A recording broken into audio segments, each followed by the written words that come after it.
لوگوں سے یاد کرنے کا شکوہ مت کرو، کیونکہ جو انسان اپنے رب کو بھول سکتا ہے وہ سب کو بھول سکتا ہے۔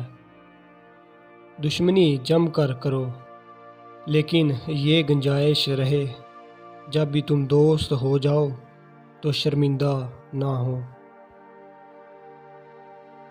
جب انسان اپنے رب پر اس قدر بھروسہ کر لیتا ہے کہ اس کے علاوہ کوئی بھی اس کی ضرورت پوری کرنے والا نہیں، تو اللہ بھی اپنے بندے کو مایوس نہیں لوٹاتا۔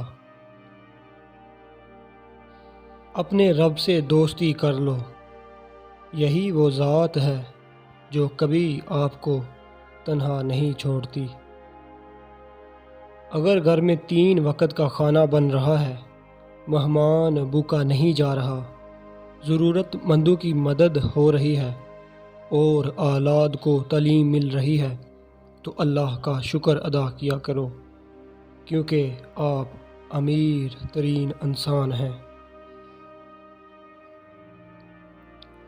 بات نیت کی ہوتی ہے۔ کوئی کعبہ سے بھی خالی ہاتھ لوٹتا ہے اور کوئی گھر بیٹھے رب کو پا لیتا ہے۔ اگر آپ چاہتے ہیں کہ لوگ پیٹھ پیچھے آپ کی تعریف کریں تو فوراً فوت ہو جائیے، کیونکہ جیتے جی ایسا ہرگز ممکن نہیں ہو سکتا۔ حضرت علی رضی اللہ تعالی عنہ نے فرمایا، جب رزق میں کمی واقع ہونے لگے تو کثرت سے اللہ سے استغفار کیا کرو۔